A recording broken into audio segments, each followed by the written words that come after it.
Concerning the topic of vulnerability, Brené Brown has urged us to be vulnerable, for instance. And others complain that you don't know me and you're making assumptions. And in certain neighborhoods, even certain countries, there is much secrecy and a need-to-know basis for everything. In part, people claim anything they say can be used against them as per gossip around town, or maybe they'll lose their job or even go to prison. Or they might say it will be in digital form or written form forever and could be just dredged up for any of these purposes. And thus, you better keep everything secret. Well, first of all, I would say that certainly is a very lonely way of life, but arguably, if it keeps you out of prison, you tell yourself, well, maybe that's in my best interest overall, to be lonely rather than sitting in prison. Or to be financially destitute because you can't find work because of stuff against you on the digital records, so to speak, that could be dredged up, if not already dredged up. But I would bring up this one point, and I don't see it brought up much, that I believe it's not just what people know about us that, quote, can be used against us in a court of law or as dirt for any purpose, so to speak. But moreover, it's the perception of us at present as to our respect level of other people in general, I believe. I believe our respect level conveys so much. For many eons, we've talked of how important love is, for instance, and how love would make the world go round, and if you love people, surely they would love you back. But it seems to me what we want even more than the nebulous concept of love is respect. We want to be understood as not criminals, so to speak. We want to be understood that everything about us, especially our flaws, has a chain of cause and effect aspects to it. We want to be understood thus for all of this when we say we want to be understood. We want to be understood A to Z, not just some characteristic of ours, such that it could be said if you understood everything about a person that could exonerate you from moral blame, although not perhaps an element of causality of pain in someone else's life, but moral blame as per choice being involved. For indeed, lightning hitting a person is not a fun thing, but lightning did not choose it, and so lightning is not morally culpable. And lightning thus doesn't want to be called a criminal. It wants to be respected for what it is, but not be called a derogatory term and a contemptuous attitude put upon it. And that, again, is what I mean by respect from my perspective. And I believe then that to the degree we have respect or not, at a present time, say when someone wants to use something against you, theoretically, that they know about you because you were vulnerable, open, and so on, your present level of respect is, I believe, going to be taken heavily into consideration. For instance, there have been ministers who have been, quote, caught with their pants down in one way, shape, or form.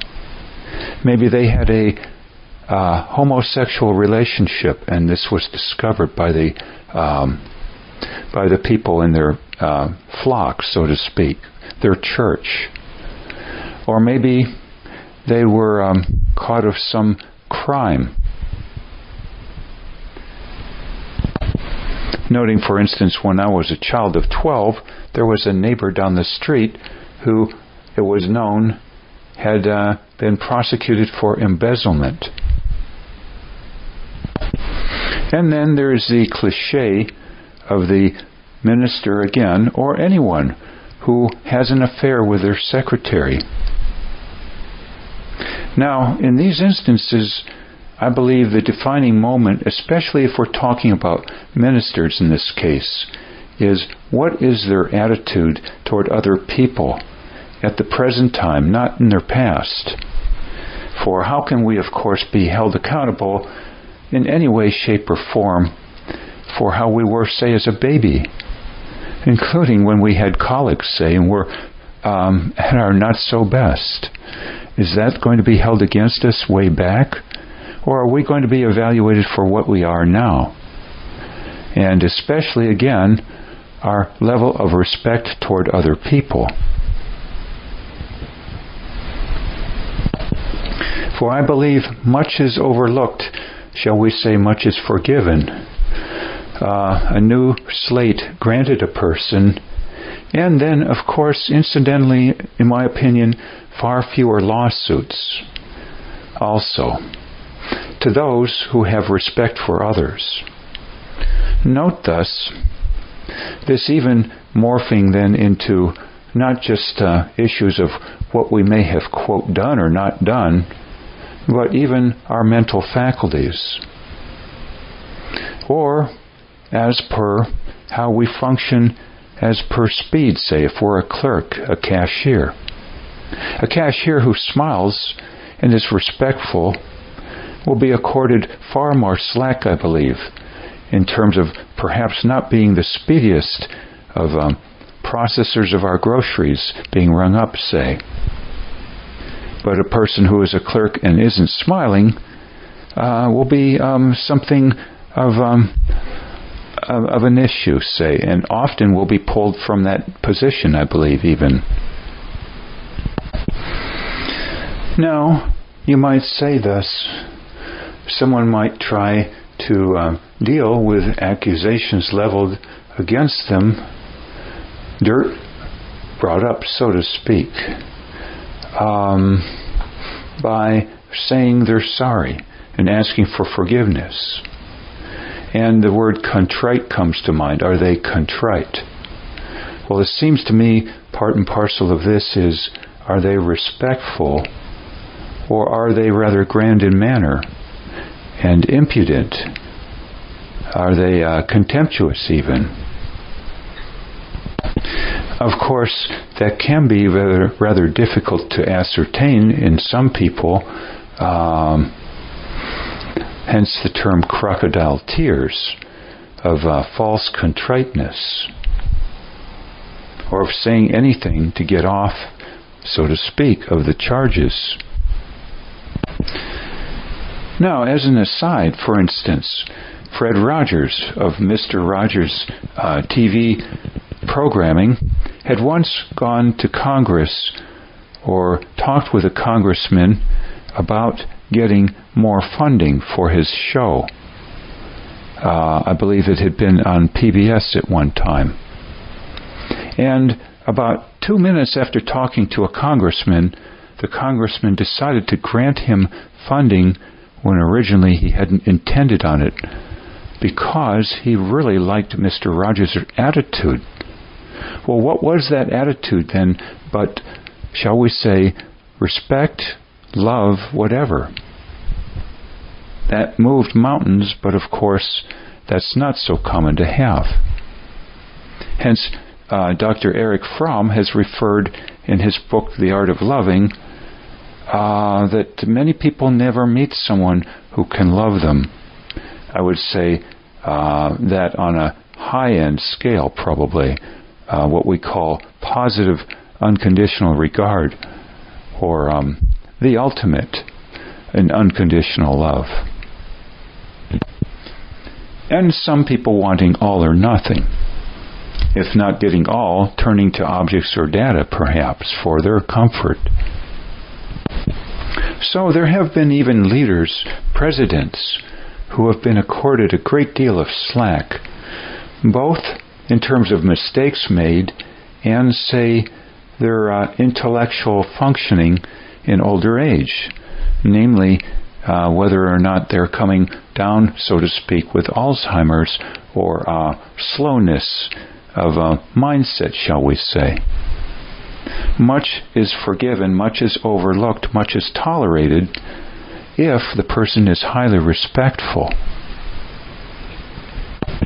Notice then I didn't say how competent they are per se in all aspects, but what gives us the warm and fuzzy feeling that we most want, or greatly do want at any rate.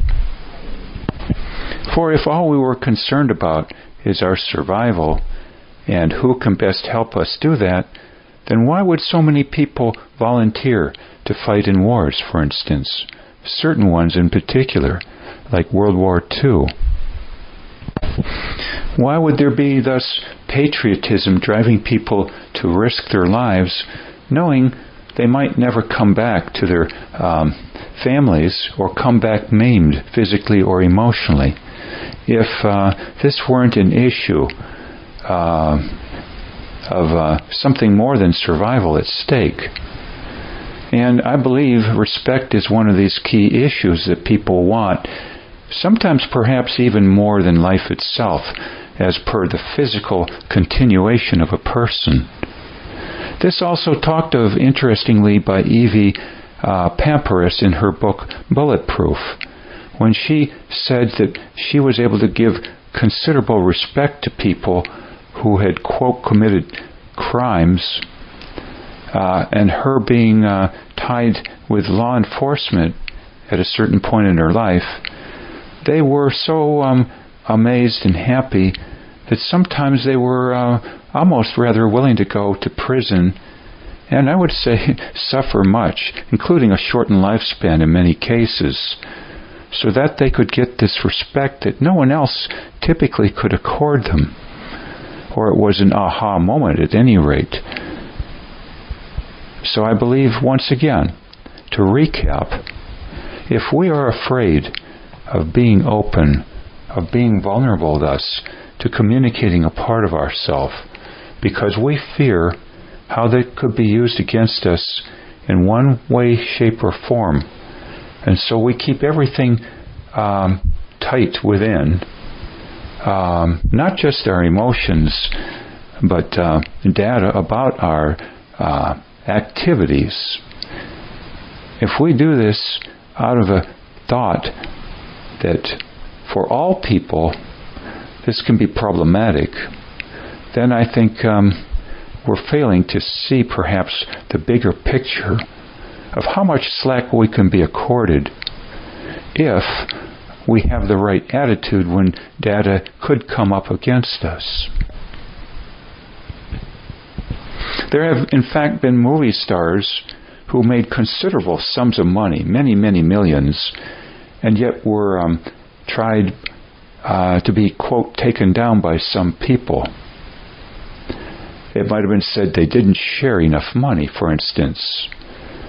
Or the excuses were made they're a tax evader, or they have bad moral character because they had a divorce, or this or that. Or maybe there was a sexual element brought up. But it seems to me, two instances in my mind, I won't mention the names of the celebrities. One could never smile, and the other was rather grand in manner. And so both conveying either non-acceptance or disrespect, or being interpreted in this fashion. And so I believe that's where the problem lie, largely, when they had much trouble, shall we say, in court of law, or threat of it, or simply condemnation by a number of people. Nobody could really put a finger on what was going on as to the non-acceptance, but they weren't being given much slack. Slack wasn't much being cut. I believe it was because of a lack of respect in these people for for a number of others or certain groups of others. I'd close out this segment here by talking about physicians and problems therein. Why so many physicians find it necessary, they say, to order many, many tests so that they can protect themselves from frivolous lawsuits. Well, I believe I've even seen material on this, but have also observed it in general, that a physician or anyone else in their job setting who makes a mistake, so to speak, or it could be accused that they did, is going to have many, many more times problems with lawsuits and accusations and not being cut slack as a human being in general if they lack respect for their customers, their patients, what have you. This may be euphemistically called bedside manner, but bad bedside manner could be interpreted, amongst other things, as a lack of interest in the client and overall a lack of empathy and respect at the bottom also of it all. So those physicians who make, say, an error or overlook something or could be accused of such, I believe would have to order far fewer tests and find themselves far less subject to lawsuits if they had this, quote, great bedside manner that is comprised largely of respect for other people, no matter who they are. And this, unfortunately, not so easy to come by. If it were, why would Erich Fromm once again say, many people have never met someone who can love them, or I might add, who can show them respect at high levels. And of course, I'm talking in this instance, as maybe Fromm did, an all or nothing thing, but we want that all the more these days than ever, I believe, because we're so much less tolerant, I believe, these days than in past eras. Some thoughts here, anyway, concerning why it's so hard to be open, vulnerable, and how this is turned into an all or nothing scenario that nobody is smart to ever be open, vulnerable, as per data about themselves in general. I think it all depends on your, quote, perspective, attitude, and of course it better show, if it's really truly there, toward other people. If people feel good about you, they will cut you much slack, I believe.